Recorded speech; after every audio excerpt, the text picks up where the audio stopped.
नमस्कार दोस्तों आज मैं आपके लिए लेकर आई हूं ममता कालिया जी की कहानी बाथरूम। दोस्तों, कहानी शुरू करने से पहले अगर आप मेरे चैनल पर नए हैं तो कृपया चैनल को सब्सक्राइब कर दें तथा कहानी के अंत में वीडियो को लाइक और शेयर करना ना भूलें। तो शुरू करते हैं हमारी कहानी बाथरूम। समय 21वीं सदी में जा रहा था, पर मथुरा के सतगढ़ा में हड़प्पा काल से पहले की शौच और स्नान व्यवस्था थी। ये ऊंचे ऊंचे मकान पर न उनमें नहान घर न ढंग का शौचालय। ये मकान उन परिवारों को मुआवजे के तौर पर दिए गए थे जो पाकिस्तान छोड़ते वक्त अपनी जमीन जायदाद के कागज बचाकर ला सके थे। अपने ही वतन में अपने ही लोगों द्वारा इन्हें नया नाम दिया गया, शरणार्थी, और जगह जगह बसा दिया गया। कुछ घर डैम्पियर पार्क से परे किशन नगर में चले गए तो कुछ नानक नगर में। 3 घरों को सतगढ़ा में बसाया गया। उन्हीं में हमारे मामा लोग भी थे। एबटाबाद में वे अपने 5 दुकान मकान छोड़कर आए थे। यहाँ पर उन्हें होली गेट पर एक दुकान और एक यह मकान क्लेम में मिला। अजीब सा ढांचा था वह मकान। घुसते ही नीचे एक बहुत बड़ा हॉल, उसके अंदर एक तरफ ऊंची ऊंची पटिया वाला जीना, पहली मंजिल पर एक आंगन नुमा छत जिसके पार 2 हॉल नुमा कमरे, छत के दूसरी ओर एक खपरेल ढकी कोठरी जिसे रसोई बना रखा था। सबसे ऊपर एक बड़ा कमरा और थोड़ी सी खुली जगह जहां मुंडेर आधी टूटी हुई थी। जब कभी हम बच्चे ऊपर की सीढ़ियां चढ़ते, मामी नीचे से चिल्लाती, छत पर मत जाना, गिर जाओगे। पूरे घर में नहाने धोने का कोई कोना नहीं था।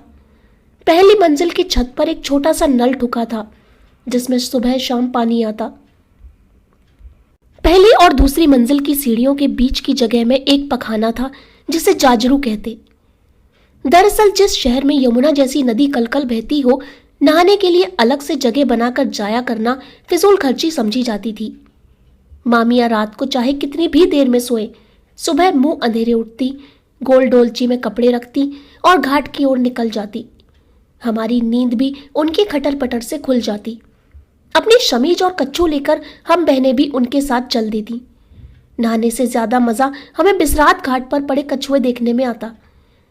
पहली नजर में कछुए एकदम गोल नजर आते, चमड़े के चकले जैसे, पर जब कोई पुण्य कमाने वाला आटे की गोलियां बनाकर पानी में डालता, फौरन अपनी गर्दन बढ़ाकर गोलियां निगल जाते। जीजी और मैं यह देख देख कर विस्मित होते कि इतनी पक्की पीठ और इतनी कोमल गर्दन का क्या जोड़ बैठाया गया है कछुओं में। आए दिन किस्से सुनने में आते, फलाने का बच्चा नहाने गया था, डूब गया। जब जमुना जी में लाश मिली तो आधी से ज्यादा कछुओं ने खा ली थी। मामी शू शू कर कछुओं को हटाती और हमसे कहती, संभल कर नहीं हो, बस एक डुबकी लगाकर निकल लो, नहीं तो हमारे मुंह पे कालिक लगेगी कि मामी के घर बेटियां आई थी, डूब गई। जमुना जी का जल अगम अगाध। पहला पैर जहां धरो, जरूरी नहीं कि दूसरा पैर भी वहीं धरा जाए। श्याम सलोनी जलधारा के अंदर रेती खिसकने से गहरे गड्ढे, भंवर और लहर का कोई गिनवैया ही नहीं था। खुद पंडे पुरोहित चक्कर में पड़ जाते। छुट्टियों में हमें मामा के घर आना अच्छा लगता। कितनी ऐसी चीजें और स्वाद थे जो नागपुर के धर्मपेट में नहीं मिलते थे। जमुना जी नहाकर जब हम घर लौटते तो मामी रास्ते में हमें कस्सो हलवाई की दुकान से तेल की कचौरियां दिलाती, अधन्ने में 2, साथ में आलू की रसेदार तरकारी मुफ्त। कभी कभी गोले की गिरी वाली की रेहड़ी दिख पड़ती। वह ताजे गोले की गिरी के बड़े बड़े चकपहिये बेचता, एक छेद वाले पैसे में 2। हमारे मौज मजे की सारी दुनिया बस 1 पैसे या अधन्ने में हासिल हो जाती। हम गिरी के छल्ले बाहों में पहनकर खेलते और कुछ देर बाद उन्हें कुतर डालते। वैसे गोले की गिरी डब्बे के ऊपर की टीन का पतरा देने पर भी मिल जाती। दोपहर में मलाई बर्फ वाला लकड़ी की संदूकची में अपनी दुकान लेकर आता। ताजे हरे ढाक के पत्ते पर वह चाकू से उतार कर मलाई बर्फ की पतली परतें इकन्नी में देता। आसमान में बादल घिरते ही बड़ी मामी पिछले हॉल में हमारे लिए झूला डलवा देती और हमारा सावन आ जाता। फिर इस बार तो हम और भी उमंग में थीं। हमारे सबसे छोटे मामा की शादी थी। पार्टीशन के बाद उनकी पढ़ाई अलीगढ़ में हुई थी और एमएससी पास करते ही वह शर्करा संस्थान में नौकरी पा गए। दोनों बड़े मामा ज्यादा नहीं पढ़ पाए, पर उन्होंने छोटे मामा को दिल खोल कर पढ़ाया। जब उन्हें सरकारी नौकरी मिली, मामा लोगों को बड़ा गर्व हुआ। हालांकि छोटे मामा का वेतन अभी उतना था जितना बड़े मामा दुकान में अपने सेल्समैन को देते, फिर भी वे अजय मामा के पद का महत्व पहचानते थे। अजय मामा की शादी इटावा में तय हुई। कांता मामी ने कानपुर से बीए किया था। वे हॉस्टल में रहकर पढ़ी थीं। सगाई के बाद भांजी मारने वाले हितैषियों ने उनके बारे में तरह तरह की खबरें प्रचारित की। कांता छुरी कांटे के बगैर खाना नहीं खाती। कांता सलवार कमीज पहनती है। कांता गिटपिट अंग्रेजी बोलती है। मामियों ने कहा, भाई इटावा वालों को ना कर दो, हमें घर में बहू लानी है, ना कि मेम साहब। उसके नखरे कौन झेलेगा? मध्यस्थों ने आश्वस्त किया, ऐसी कोई बात नहीं है, लड़की बड़ी शालीन है। शादी के बाद हम नई मामी को विदा कराकर मथुरा लाए। रास्ते में उनके साथ सिकंदरा की सीढ़ियों पर फोटो खिंचवाई गई। एक जगह बाजार पड़ा तो कांता मामी ने धीरे से मेरे कान में कहा, मेरी बिंदी गिर गई। हम सब बिंदी लेने उतरे। हमने इतनी बिंदियां खरीदी कि मामी महीनों बदल बदल कर बिंदी लगा सकती। हमने एक छोटा सा शीशा भी खरीदा। जब हम कार में पहुंचे, हमने देखा मामी अपने कपड़े संवार रही है और मामा अपने होंठ पोंछ रहे हैं। मौसा जी, जो ड्राइवर की भूमिका निभा रहे थे, बोले, अजय बाबू, कहो तो और बिंदियां लेने चले जाएं। हंसी मजाक में पता ही नहीं चला कब मथुरा आ गया। घर में नई बहू के स्वागत में बड़ी मामी ने उनके पांव पखारे। उनका सादा श्रृंगार विहीन व्यक्तित्व देखकर कांता मामी ने सोचा घर की कोई बुजुर्ग सेविका है। उन्होंने पर्स से निकालकर 2 रुपए का नोट परात में तैरा दिया। बड़ी मामी का चेहरा ऐंठ गया। यही हाल बिचली मामी का हुआ। मुंह दिखाई की रस्म के लिए कांता मामी को हॉल कमरे की जाजम पर बैठा दिया गया, जहां पहले से ही मोहल्ले की औरतें ढोलक लेकर बड़ी देर से गा बजा रही थीं। कांता मामी को सिर पर आंचल रखने का अभ्यास नहीं था। रेशमी साड़ी बार बार सिर से खिसक जाती। मैंने कहा, मामी चिमटी लगा दूं? मामी ने इनकार कर दिया। बड़ी मामियों ने इसे भी अपनी अवज्ञा समझा। पहले ही दिन उन्होंने मुंह बिचकार कर कहा, अब पढ़ी लिखी बहुओं के पैर पड़े हैं, राम रक्षा करे। कांता मामी को जब गृह प्रवेश पर हुई अपनी भूल पता चली तो वे दुखी हुई। उन्होंने 100 का एक नोट अपने पर्स से निकालकर मेरे हाथ दोनों मामियों के लिए अंदर भिजवाया, जो उन्होंने 1 रुपया मिलाकर वापस मेरे हाथ भिजवा दिया। घर में रुपयों की कमी न थी। होली गेट पर दवाओं की दुकान अच्छी चलती थी, बल्कि दोनों मामा बिना डॉक्टरी पढ़े डॉक्टर साहब के नाम से जाने जाते। आसपास के इलाकों के लोग उन्हें डॉक्टर मानकर बीमारियां बताते और दवाएं खरीद कर ले जाते। वे सब पेटेंट दवाएं होती जिनसे शीघ्र आराम मिल जाता, पर यश दवा देने वाले को मिलता। हॉल के कमरों के दरवाजे इतने बड़े थे कि वहां पर्दा डालने की कोई कोशिश कभी नहीं की गई। मामी कहती, पर्दा किससे करें, सब अपने ही हैं। काफी देर बैठ लेने के बाद कांता मामी ने मुझसे कहा, हमें बाथरूम जाना है, रास्ता बताओगी? मैं एकदम हकबका गई। नई मामी को कौन जगह बताई जाए? छत पर अभी मेहमानों की हलचल थी। जाजरू में रोशनी का कोई इंतजाम नहीं था। हर हॉल में कोई ना कोई रिश्तेदार टिका था। मैंने जाकर बड़ी मामी से कहा। बड़ी मामी ने मुंह चढ़ाकर कहा, कह दो इटावा वाली से, इतना ही बाथरूम का शौक है तो अपने बाप से कहो आकर बनवा दे। इतने बरस हमें इस घर में आए हो गए, हमने तो कभी बाथरूम नहीं देखा। मैंने कहा, मामी यह कोई रोकने की चीज तो है नहीं, बताओ क्या कहूं उनसे। चटाक, मेरे गाल पर मां के हाथ का तमाचा पड़ा। मार खाकर दूसरे हॉल में जहां मेरा बिस्तर था जाकर पड़ रही। पता नहीं कांता मामी की जरूरत को कैसे निपटाया गया। सुबह का आलम भी खिंचा खिंचा था। कांता मामी को पहली रात देवी देवताओं के कमरे में बिस्तर डालकर सुलाया गया था। अब वे नहाना चाहती थीं। बड़ी मामी ने उनसे बताया कैसे वे समूची धोती लपेटे लपेटे छत के नल पर नहा लेती हैं और फिर झुके झुके कमरे के अंदर आकर कपड़े बदल लेती हैं या जमुना जी चली जाती हैं। कांता मामी ने कहा, मुझसे तो ऐसे नहाया नहीं जाएगा। अब मैंने कहा, मामी आप इस हॉल की मोरी पे नहा लो, मैं दरवाजे पर पहरा दूंगी। कांता मामी ने इनकार कर दिया। इतने खुले में नहाना उनके बस की बात नहीं, फिर कपड़े भी धोने हैं। आखिरकार 2 खाटों के बिस्तर हटाकर उन्हें सीधा खड़ा किया गया। उन पर पुरानी चादरें डाली। इस तरह हॉल की मोरी के इर्द गिर्द अस्थायी बाथरूम की रचना हुई और 2 बाल्टी पानी रखकर नई मामी नहाई। बिचली मामी बोली, अच्छी नौटंकी है यह। अब रोज रोज इतना सरंजाम किया जाए तब तो महारानी जी नहाएंगी। अजय मामा अपराधी भाव से नजरें चुराते घूम रहे थे। उन्हें लगा उनकी पत्नी ने घर के शांत वातावरण में अपनी चोचलेबाजी से खलबली मचा दी है। उन्होंने तय किया कि अकेले में मिलते ही वे उन्हें घर की परिपाटी से परिचित कराएंगे। पर उनकी छुट्टियां खत्म होने को आई, नई मामी से उनका मिलन ही नहीं हुआ। घर में हर उम्र का रिश्तेदार था, हर मेल का आलोचक। शादी के 10 रोज बाद भी कोई इटावा में परोसे हुए व्यंजनों के नुक्स गिनाता तो कोई वहां से मिले उपहारों में मीन मेख निकालता। माँ और मौसी ने एक एक भारी साड़ी और 101 रुपए से जब कांता मामी की मुंह दिखाई करनी चाही तो दोनों बड़े मामों ने उन्हें रोक दिया।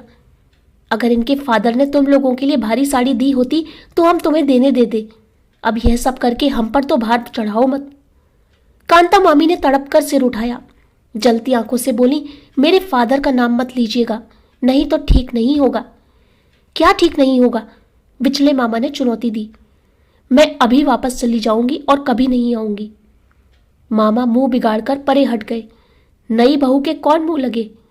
सबको अंदाजा हो गया कि कांता मामी में ताने सुनने का ताब नहीं है। बड़ी मामी कहती, और लाओ पढ़ी लिखी बहू, न नब के चले न दब के रहे। मैं कांता मामी से प्रभावित हो रही थी। वे मुझसे किताबों की बातें करती, कहानी सुनाती और रोज सुबह कहती, जब सब लोग पढ़ लें तो अखबार मुझे ला देना। दोपहर को कांता मामी ने अपने ट्रंक में से 2 चादरें निकाली। उनमें नेफा सिया और मुझसे बोली, डोरी मिलेगी कहीं? डोरी तो नहीं, मुझे सुतली मिल गई। उसे दोहराकर मामी ने पर्दे बनाए और उस कमरे में दरवाजे पर लटका दिए जहां उनका लेटने बैठने का इंतजाम था। अब जिसको उनके कमरे में जाना होता वह खांस कर अपना आगमन जताता। कांता मामी अक्सर पढ़ती मिलती। बिचली मामी ने कहा, यह इतना पढ़ती है, जरूर चश्मा भी लगाती होगी। वाकई कांता मामी के पर्स में सुंदर सा चश्मा था। चश्मा हमारे घर के लिए मर्दानी चीज था। यह माना जाता था कि मर्दों को लगातार पढ़ना लिखना पड़ता है, इसलिए वे चश्मा लगाते हैं। बल्कि नानी तो कहा करती थी, चश्मा फैशन की चीज है। ऐसा कैसे हो सकता है आंख पर कांच चढ़ाने से साफ दिखने लगे? नहाने को लेकर कांता मामी का जिहाद जारी था। 2 दिन की छुट्टी पर अजय मामा आए तो मामी ने ऐलान कर दिया, या तो नहाने धोने का इंतजाम करके जाओ, नहीं तो मैं यहां नहीं रहूंगी। उनकी जिद पर कमरे के कोने में टीन का टपरा लगवा कर नहाने लायक छोटी सी जगह बनाई गई। सुबह जब वे आंगन के नल से 2 बाल्टी पानी ले जाकर अपने नहान घर में रखती, दोनों बड़ी मामियां मुंह बिचकाकर हंसती। वे हम बच्चों को सुनाकर कहती, जिसे नंगा नहाने का शौक हो वह नहाए छुप छुप कर, हमने तो कभी अपना उघाड़ा देखा ही ना है। अगर हम में से कोई नहाने में आना कानी करता, बिचली मामी हमारा कान उमेटकर धमकाती, चल तुझे बाथरूम में बंद करूं, पड़ी रहना वहां दिन भर। अजय मामा ने अपनी पत्नी को लाख समझाया कि इस घर में कोई किसी से लुका छिपी कर कुछ नहीं करता, पर मामी की एक ही टेक, मैं खुले में बैठकर नहीं नहाऊंगी। आपकी इज्जत भी अजीब है, जो गलत बातों को मानने से बनती है और ना मानने से बिगड़ती है। घर के कामों से उन्हें परहेज नहीं था। दिन का बड़ा भाग वे रसोई में मामियों के साथ बिताती। उनके हाथ में गजब का स्वाद था।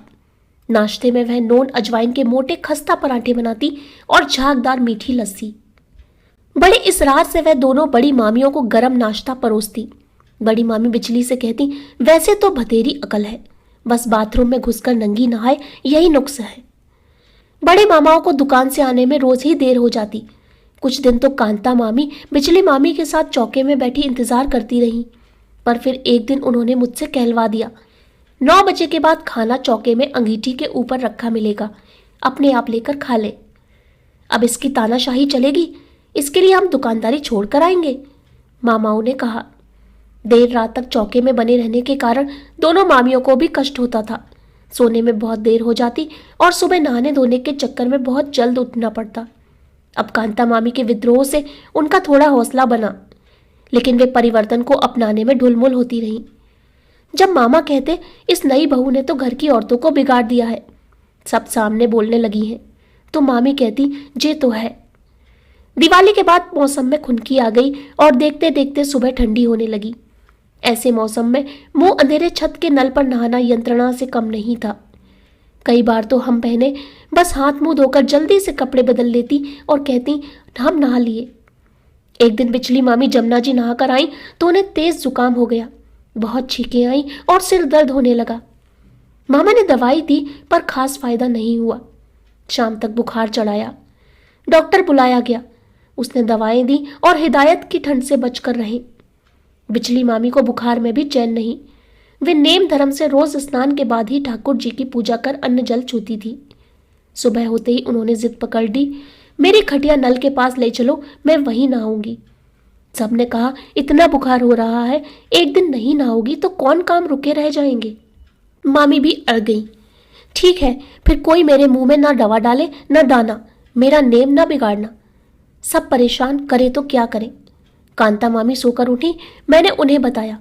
वे फौरन बिचली मामी के कमरे में आई और माथा छूकर बोली, भाभी आप नहा भी लें और बिस्तर गीला ना होए, तब तो दवा ले लेंगी ना। अरे ऐसा कैसे हो सकता है। बिल्कुल हो सकता है, कांता मामी ने कहा। वे एक बड़ी पतीली में गर्म पानी ले आई। उन्होंने अपने ट्रंक से छोटे छोटे 2 तौलिए निकाले। एक को गीला कर वे मामी का बदन पोंछती, दूसरे से सुखा देती। इस तरह उन्होंने मामी की पूरी देह स्वच्छ कर दी। उनके लेटे लेटे ही बाल संवार दिए। फिर ठाकुर जी की डोलची भी उनके बिस्तर के आगे रख दी। लीजिए पूजा कर लीजिए भाभी। बिचली मामी के लिए बड़ा क्रांतिकारी अनुभव था। अब तक के जीवन में उन्होंने सबकी सेवा की थी, किसी ने कभी उनकी सेवा करने के बारे में सोचा ही नहीं। स्पंज के बाद उन्हें लगा दुनिया बहुत आगे जा रही है। उन्होंने खुशी खुशी पूजा की, फिर पथ्य लिया और दवा। बड़ी मामी की जान में जान आई। वे इतनी देर से तनावग्रस्त थी कि बिचली अपनी जिद में कहीं प्राण न दे दे। जिद्दिन जो ठहरी। 4 दिन बिस्तर से लगी रहकर बिचली मामी स्वस्थ हो गई। जिस दिन बुखार टूटा उन्होंने कहा, आज तो मैं नल के नीचे नहाऊंगी। कांता मामी ने कहा, मैंने पानी गर्म कर दिया है, अभी आपको कमजोरी है, मेरी बात मानिए, आप मेरे कमरे में बाथरूम में नहा लीजिए। ना बाबा, मेरा दम घुट जाएगा, मैं बाथरूम नहीं जाऊंगी। हम बच्चों ने उन्हें समझाया, देखो मामी, जैसे बाकी कमरे वैसे बाथरूम, उसमें कोई हवा थोड़ी ही रहता है। बड़ी मामी ने कहा, बिचली चल 2-4 दिन इनकी बात मान ले, फिर तो हम दोनों जनी जमुना जी जाया करेंगी। थोड़े मान मनोबल के बाद बिचली मामी बाथरूम में नहाने को तैयार हुई।